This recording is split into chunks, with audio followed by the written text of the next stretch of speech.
अस्सलाम वालेकुम my YouTube family. उम्मीद करती हूँ कि आप खैरियत से होंगे।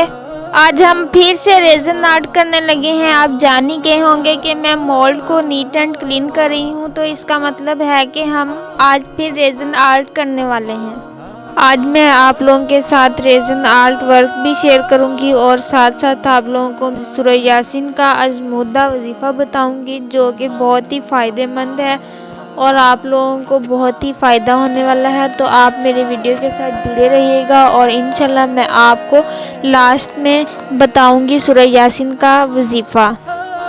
चलें जी, आते हैं अपने वर्क की तरफ। रेज़न आर्ट करने से पहले हम मोल्ड को अच्छी तरह से नीट एंड क्लीन करते हैं। नीट एंड क्लीन करने के बाद फिर हम अपना उसके बाद वर्क स्टार्ट करते हैं।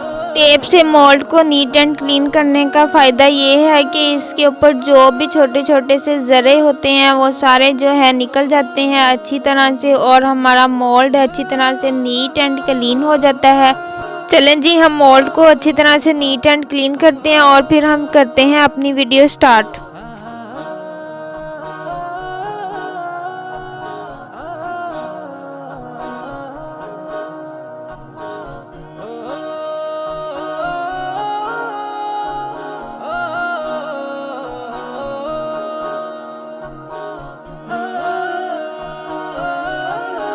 यहाँ पर जो है फ्लावर रखते हुए की वीडियो जो है वो मेरी हो गई है मिस, और ये मैं आप लोगों को बता देती हूँ कि मैंने कैसे किया है और क्या किया है और मैंने कैसे फ्लावर रखे हैं। यहाँ पर मैंने पहले फ्लावर्स को किया है कट और उसके बाद मैंने इसमें मोल्ड में कोई रेज़न नहीं डाला, कोई कुछ नहीं डाला। पहले मैंने यहाँ पर इसको फ्लावर्स को जो है मोल्ड में अच्छी तरह से सेट किया है और फिर उसके बाद मैंने इसके ऊपर रेज़न डाली है और यहाँ पर मैंने ब्लैक रेज़न भी डाल दी है, आप लोग देख रहे हैं। और अब मैं यहाँ पर डालूँगी ट्रांसपेरेंट।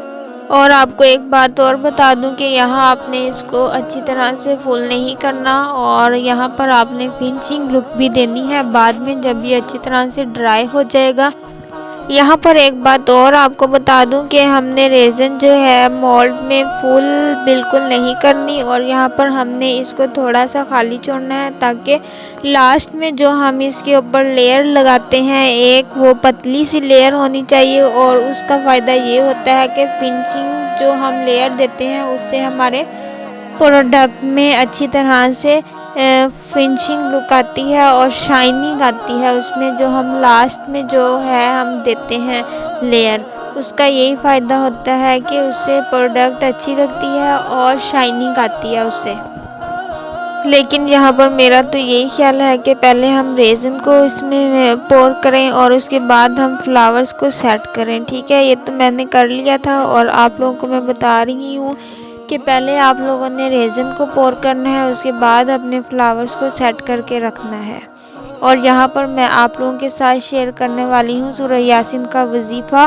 मेरा खुद का किया हुआ वजीफ़ा है, मुझे बहुत ज़्यादा फ़ायदा हुआ है उस वजीफ़े से, इसलिए मैं आप लोगों के साथ शेयर कर रही हूँ। और यहाँ पे यूट्यूब पे मैं जो भी चीज़ शेयर करूँगी वो मैं पहले उसको खुद करती हूँ और उसके बाद मुझे जब फ़ायदा होता है तो फिर मैं आप लोगों के साथ वो वाली वीडियो वो वाला टॉपिक जो है शेयर करती हूँ। ठीक है, चलें जी, अब मैं आप लोगों के साथ शेयर करती हूँ वो वजीफ़ा और आप लोगों को बताती हूँ कि वो किस तरह करना है और उस वजीफ़े को कौन कौन लोग कर सकते हैं और सारा कुछ मैं आप लोगों के साथ डिटेल में शेयर करने लगी हूँ।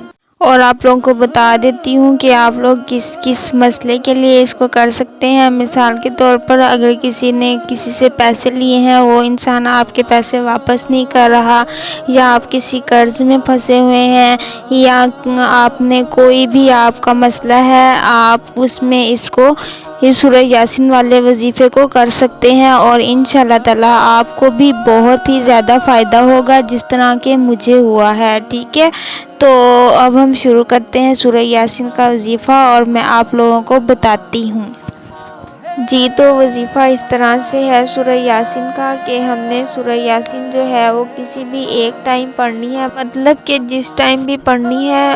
अगर फजर के टाइम पढ़नी है तो अगले दिन भी फजर के टाइम पढ़नी है। अगर ज़ोहर के टाइम आपने पहले दिन पढ़ी है तो अगले दिन भी आपने ज़ोहर के टाइम ही पढ़नी है इस तरह। और ये आपने इसको 7 दिन तक करना है इस वज़ीफ़े को, और ये आसान वज़ीफ़ा है बिल्कुल। वज़ीफ़ा शुरू करने से पहले आपने इन बातों का ध्यान रखना है कि पहले आपने 3 बार अव्वल आखिर दुरूद शरीफ पढ़ना है।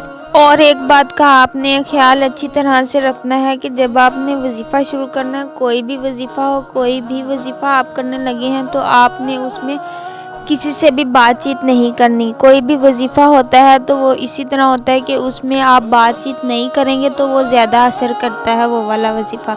जी, तो अब मैं आप लोगों को बताती हूँ कि आपने मतलब कि सूरह यासीन पढ़ने से पहले आपने दुरूद शरीफ पढ़ लिया है। दुरूद शरीफ 3 मरतबा आपने दुरूद शरीफ पढ़ना है, और दुरूद शरीफ पढ़ने के बाद आपने बिस्मिल्लाहिर्रहमानिर्रहीम पढ़ी, और उसके बाद आपने शुरू से सूरह यासीन पढ़नी स्टार्ट कर दी, ठीक है।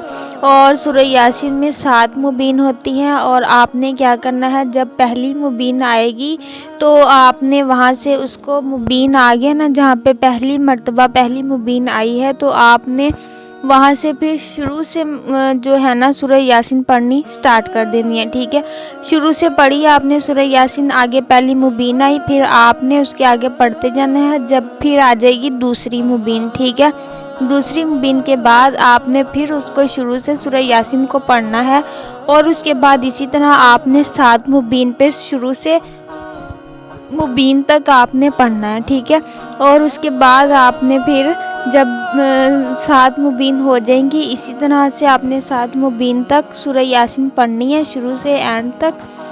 हर मुबीन पे आपने उसको छोड़ देना है और अगली शुरू से पढ़ना है। फिर आपने तीसरी मुबीन इसी तरह आपने 7 मुबीनें पूरी करनी है। उसके बाद आपने जो है 3 मरतबा दुरूद शरीफ पढ़ना है, और दुरूद शरीफ पढ़ के आपने अपने मकसद के लिए अल्लाह ताला से दुआ करनी है, और फिर उसके बाद आपने 7 दिन तक पढ़ना है ये अमल, ठीक है।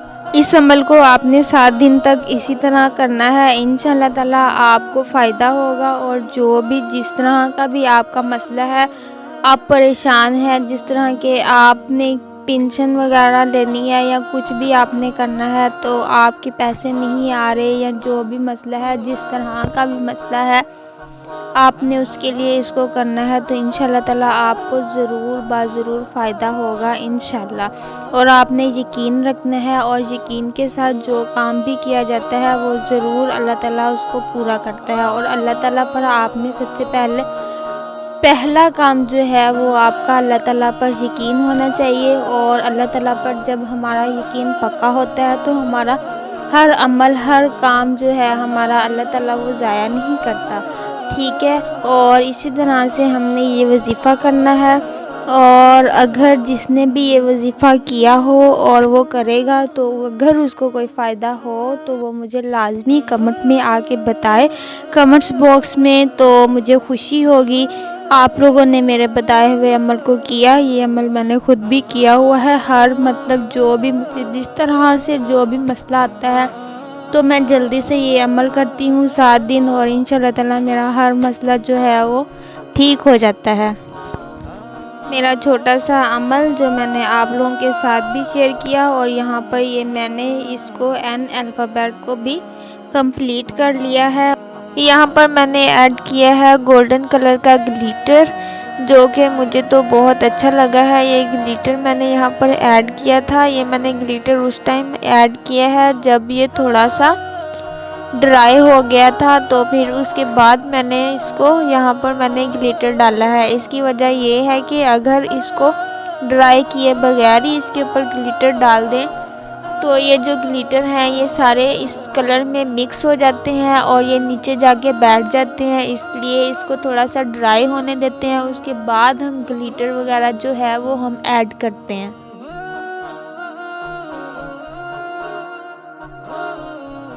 ये आप लोग देख सकते हैं कि अब ये ड्राई हो चुका है, और अब हम इसको मोल्ड आउट करते हैं और देखते हैं जनाब ये किस तरह से इसकी लुक आई है, और ये कितना ज़बरदस्त माशाल्लाह से रेडी हुआ है।